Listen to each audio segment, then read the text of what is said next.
Hello everyone. Oh, hi Sharon. Squishing because it feels funny having to turn to the left, hi Phyllis. Turn to the left and to the right. To be honest, I'm not quite sure why Sarah picked me, but anyway, she rang me about a month ago, just before we were leaving for the States, to see whether I'd talk at She Connects, and I was like, I don't really like doing that. She said, yeah, that's okay, it doesn't matter, you can still do it. And because she's so lovely, I said yes. But then we've been away overseas, and we got back on Monday. And then she said to me on Tuesday when we were at the elders meeting, you did remember, didn't you? Because we haven't had any further conversation. Fortunately, while we were away, I was able to kind of just diarise what I thought God was talking to me about. So I don't know if it's going to stick with any of you today, but as I was saying to someone earlier, I'm kind of weird and my brain is weird. So it's not going to come out like everybody else's comes out, but I've got it down on paper in some kind of order, and hopefully, yeah, you get something from it. Up until yesterday, I couldn't even work out what it was going to be called, but I've worked out, have I heard you wrong, God, or did I make it up? And I know even in our little break-off small group, when we've been talking about different subjects, we've had questions to talk about, some of us have really struggled to understand if we're hearing or seeing from God, because we hear in different ways or we learn things in different ways. And so I'm kind of hoping that my perspective helps someone understand today that they do actually hear from God.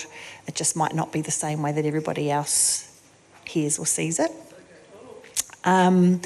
For those of you that don't know me, I know probably most of you. My name's Sally. I don't think I even said that.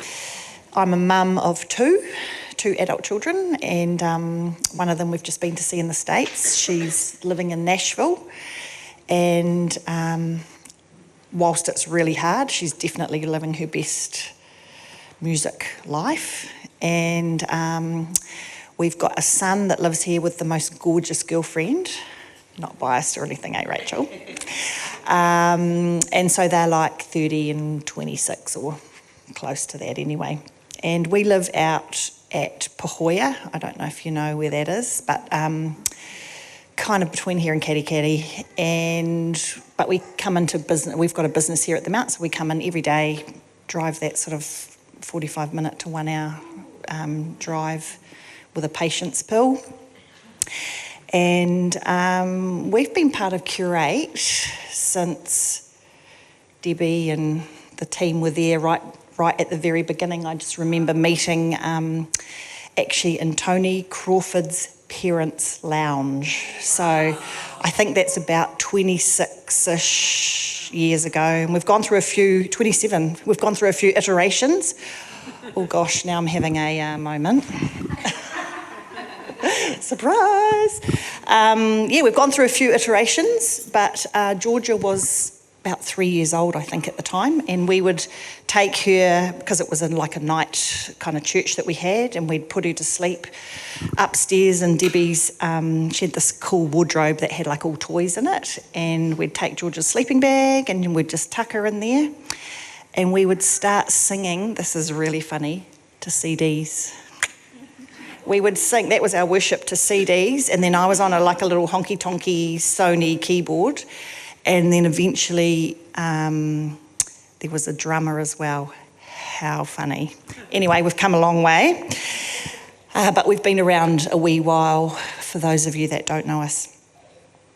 Okay, I'm going to kind of read this and try and not get it mucked up.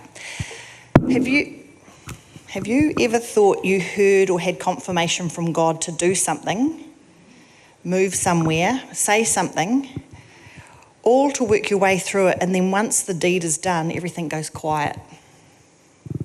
Life gets real hard, and you begin to wonder if you heard right in the first place.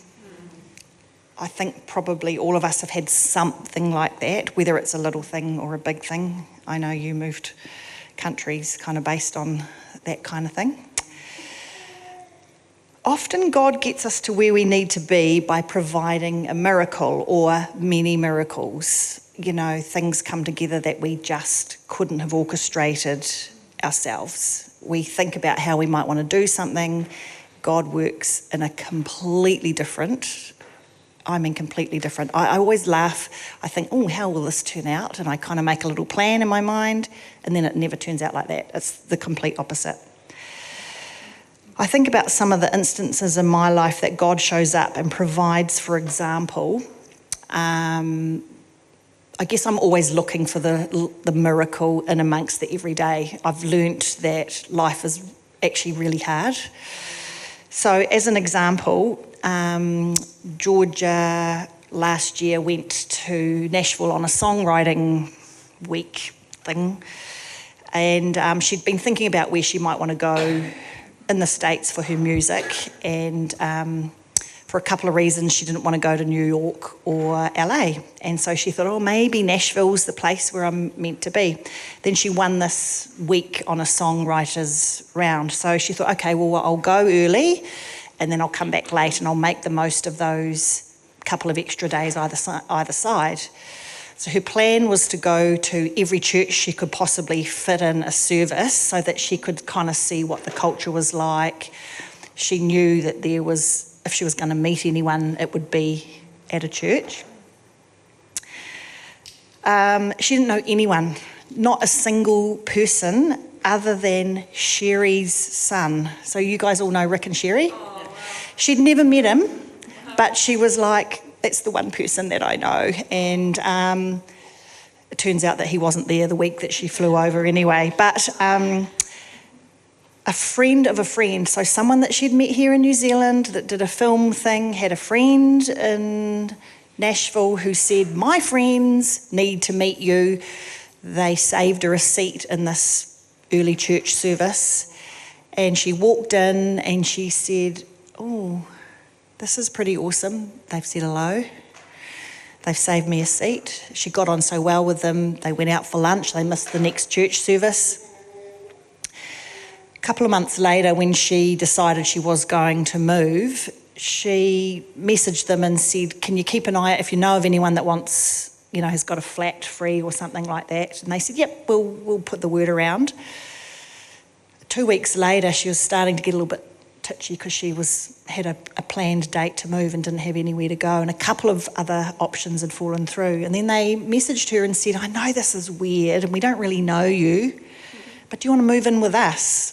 And us being a married couple from Australia. And the miracle is the house was furnished.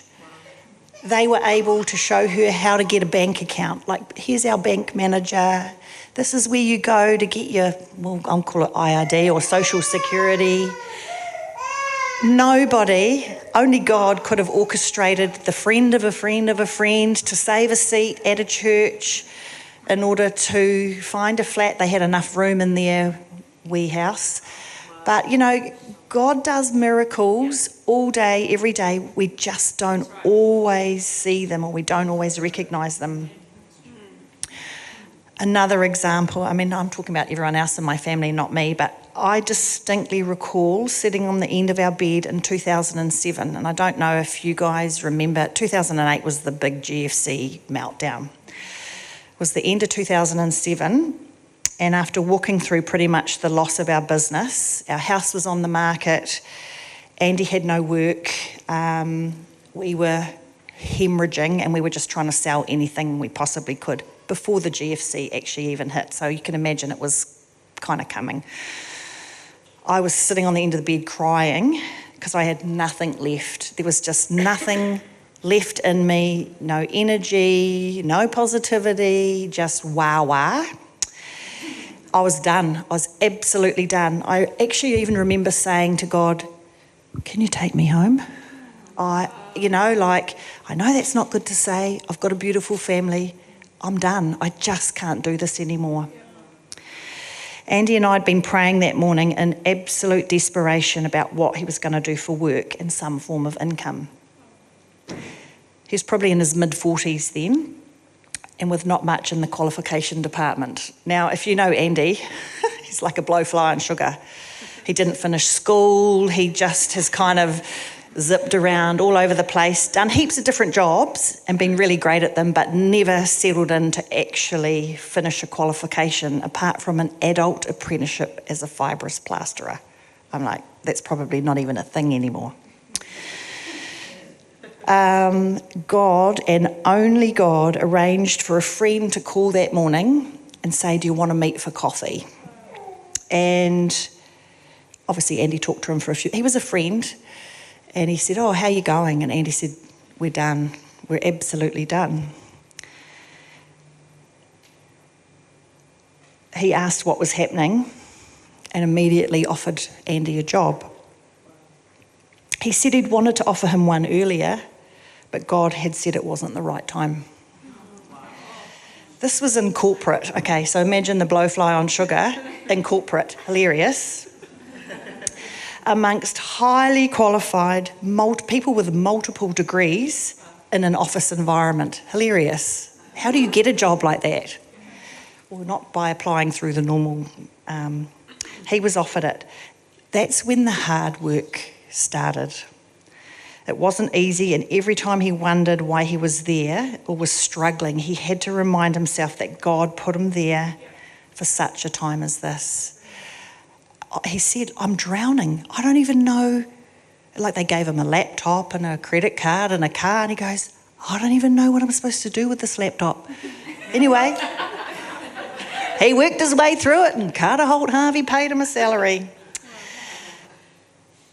From the Bible, the Israelites were in the wilderness for 40 years. Now, I just can't imagine what that would have been like. Again, I say my brain's a bit funny. I would have been questioning it. I probably would have been trying to make a plan, getting annoyed at my elders or whatever. They, every day, had a miracle, a cloud by night, manna in the morning, fire by night, cloud by day, or whichever way around it was. 40 years of daily miracles, and I wonder, A, if they recognised it, or if they ever started to take it for granted. We know when we are in our daily lives here and we're busy, we don't always see the miracle, and when they come, do we take them for granted as though it's just circumstance or, I don't know what the word is. Yeah, circumstance maybe. Since we've had the series that we did on miracles, I guess I've been more heightened or aware of the stuff that we go through daily and how many times God provides answers or circumstance or opportunities that we could not ever have orchestrated by ourselves. I even think about marketing in our business. We're useless, absolutely useless. God gives us work more than we can cope with on a regular basis. And I know that's because he decides what jobs we need to do. Our marketing does not encourage hundreds of people to come to us on a daily basis. The interesting thing is, so the Israelites were doing their 40 years of wandering, and when they finally got to the promised land, the land of milk and honey, they actually had to roll up their sleeves and do the work themselves. They had to plough the fields, bake their own bread. They'd made it to the land of milk and honey. Those particular miracles that they'd been living by stopped, and they made it to this land. And I'm sure a lot of them then questioned, well, we've come all this way and now it's real hard. They had to do the hard mahi, and it wasn't that they were in the wrong place. In fact, they were in the right place. They just had to do the work. If your life started like a wildfire, or if at times your life has had like a wildfire moment and now feels like tending embers, nothing is wrong. It's just how it works. Okay, just changing tact for a little bit. How many of you have got children? A good chunk of them. Or is there someone you love dearly? I'm just thinking, when you have children, you would do anything for them. You'd do anything, and you try and help them out when you can. You want them to grow up to be fine human beings. You want them to love Jesus. You want them to have great character. You want them to be honest. You want them to contribute to society. All the things probably that you don't say when you're 18 years old and don't really understand all of that. But you love them to bits. And if you're like me, you want to give them the best life. You want them to grow up to be healthy, love Jesus, not fail or do anything that would cause harm to them or others. You want them to learn to make their own wise decisions, even though at times you know it's hard. And I know sometimes things that my kids have done, I'm like, oh, could you not have done that or said that? And you would do anything, although at times you have to say, I don't or I can't. I don't want to keep rescuing them. You know, every time you rescue them, do you make life easier for them or more difficult for them? I don't know. I think you kind of delay the growth. So now and again you have to hold back and let them figure it out or learn from their mistakes or actions. Whilst you never let them stay in the danger zone, if it's up to you, obviously, you really want them to learn and grow to be healthy, happy individuals. Can you imagine now how much God, our Father, loves us 1,000 times more than that? We love our kids or our mum or our auntie or whoever's like, you know, quite a big focal feature in our lives. He absolutely wants the best for us, and he will walk with us daily like we do as parents, enjoying the one-on-one relationship. However, there are times, I believe, where he wants to take his hand off and for us to learn how to figure it out.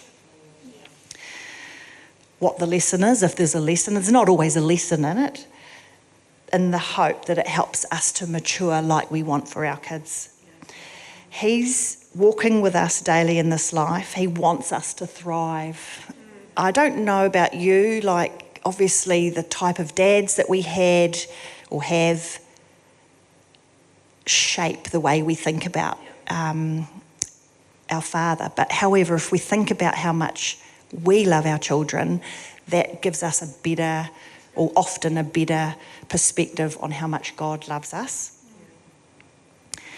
He wants us to thrive and be in the place we're meant to be, doing the things we're meant to do and be in the way we're wired and designed. So for all of us, it's quite different, to be honest. Often it takes a series of miracles to get us there. And then when we arrive, it's just jolly hard work. Yes, he does want us there. Yes, it's for a reason, even though we might never know or understand the bigger picture because we can only see today. I don't know about you, but at times I have to stop in my daily life, and I guess this is why we do a quiet time in the mornings and things like that.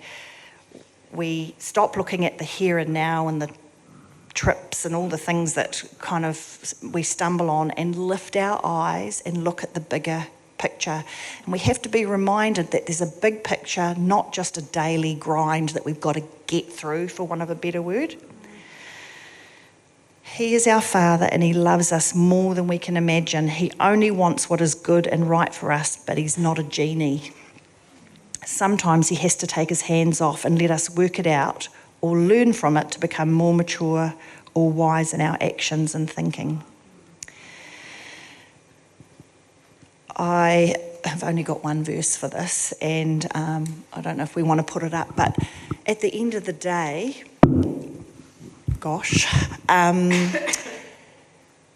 by lifting our eyes and looking at the big picture, or trying to see, we can't always even see what the big picture is, but he helps us see that we're in amongst the mire like everybody else, and which way we're moving or how we're moving is what actually counts, not how hard a time we're having or anything like that, because we all have it. Proverbs 3, 5 and 6, and if I can encourage you in anything, it says, trust in the Lord with all your heart and lean not on your own understanding. In all your ways acknowledge him and he will direct your paths. In summary, and funny, I had to write the summary before I'd written the words because I couldn't kind of work out what I was trying to say. In summary, 1, God loves you even more than we love our own children, whom we would do anything for. 2, sometimes it seems like he doesn't care or isn't using his genie skills on us. He's not a genie granting wishes. He's working with us through an opportunity to learn, grow, and trust him. This one's a bit hard to swallow. Formation happens in the friction. We've been through some stuff and nobody ever wants to go through that again. But when you pop out the other side, I had someone ask me, what would you do differently, or how would you deal with that? And I said, actually, I wouldn't take it away. I wouldn't not have experienced it. I think I dealt with it the best I could at the time with, what was in my hand. I just hope that I've learnt from it and I'm a different person because of it. And I think if we take that attitude every time we go through something, we say, God, I don't like being here. I don't want to genie it away. I just want to learn and grow through it so I'm a different person tomorrow from what I am today.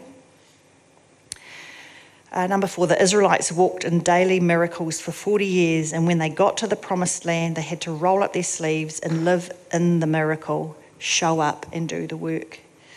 Following Jesus means we'll see things we never dreamed of, but honestly, most days aren't like that. It's actually a feature, not a bug.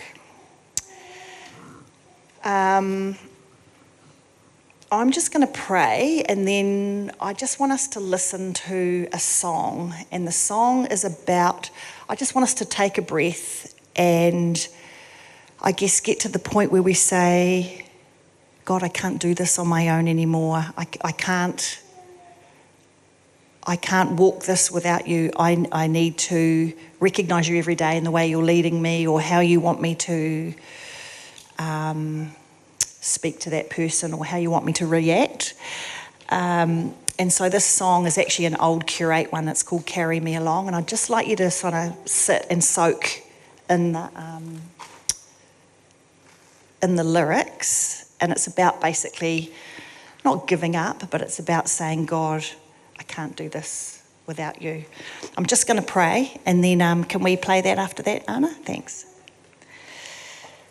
Heavenly Father, thank you, funnily enough, for the difficult circumstances you're currently using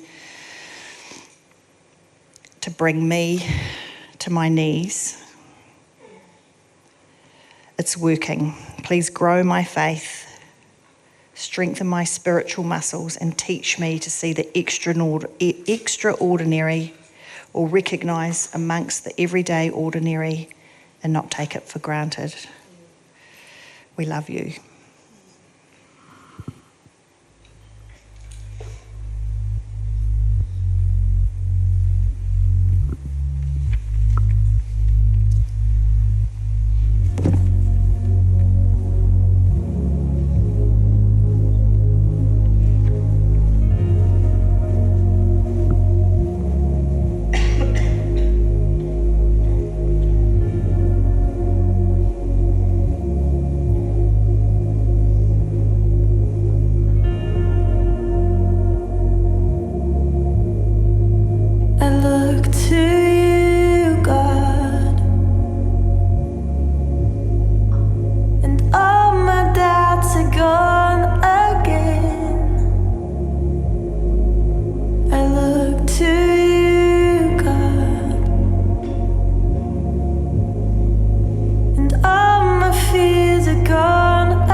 your heart is kind, how it speaks to mine, how it speaks to mine. So let it speak to mine.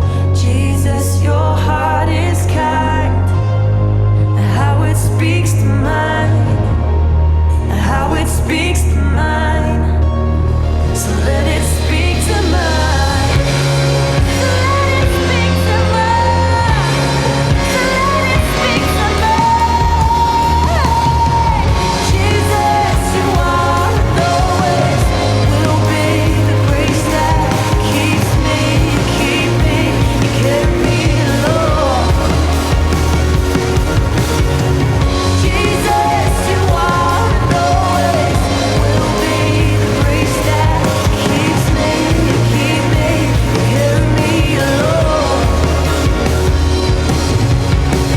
Jesus, you are and always will be the grace that keeps me, you keep me, you carry me, Lord. Jesus, you are and always will be the grace that keeps me, you keep me, you carry me,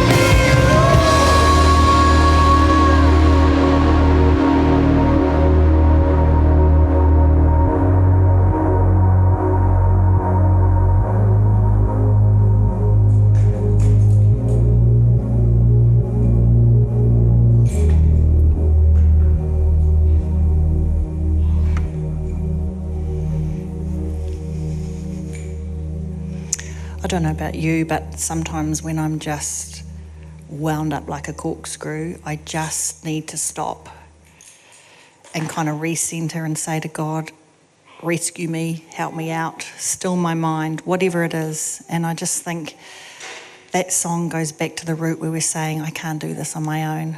Please help me. We can do that daily.